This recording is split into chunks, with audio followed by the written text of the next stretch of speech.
यहुदाचे पत्र यातून घेतलेले वाचन. प्रियजन हो, तुम्ही तर आपल्या प्रभू येशू ख्रिस्ताच्या प्रेषितांनी पूर्वी सांगितलेल्या वचनांची आठवण ठेवा. प्रियजन हो, तुम्ही तर आपल्या परमपवित्र विश्वासावर स्वतःची रचना करा. पवित्र आत्म्याने प्रार्थना करा. सार्वकालिक जीवनासाठी आपल्या प्रभू येशू ख्रिस्ताच्या दयेची वाट पहा आणि आपणास देवाच्या प्रीतीमध्ये राखा. जे कित्येक जण संशयात आहेत त्यांच्यावर दया करा. त्यांना अग्नीतून ओढून काढून त्यांचे तारण करा आणि कित्येकांवर तर भीत भीत दया करा.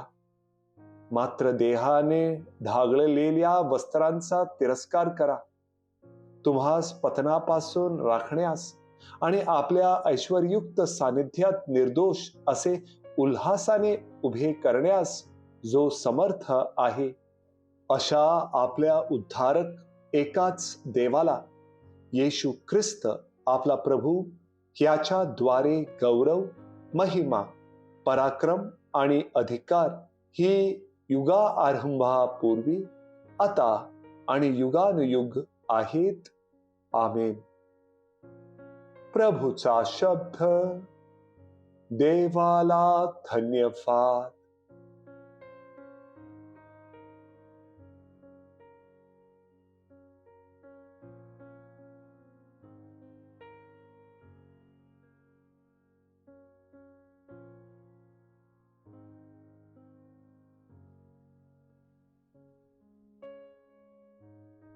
मार्क लिखित पवित्र शुभवर्तमानातून घेतलेले वाचन.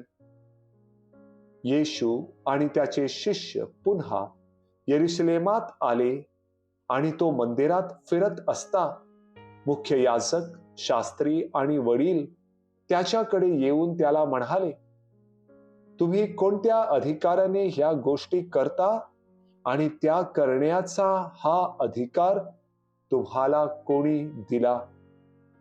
येशू त्यांना म्हणाला, मीही तुम्हाला एक प्रश्न विचारतो, मला उत्तर द्या.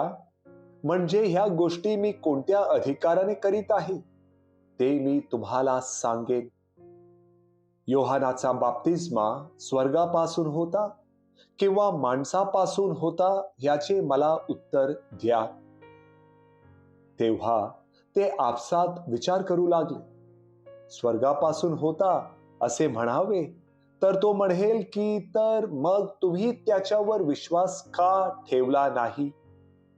माणसापासून होता असे म्हणावे तर त्यांना लोकांची भीती वाटत होती, कारण योहान खरोखरच संदेष्टा होता असे सर्व लोक मानत.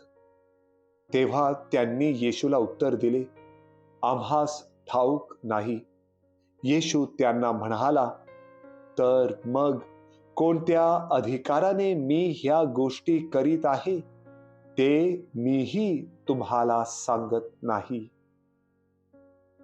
प्रभूचे शुभवर्तमान. हे प्रभू येशू ख्रिस्ता, तुझी स्तुती असो.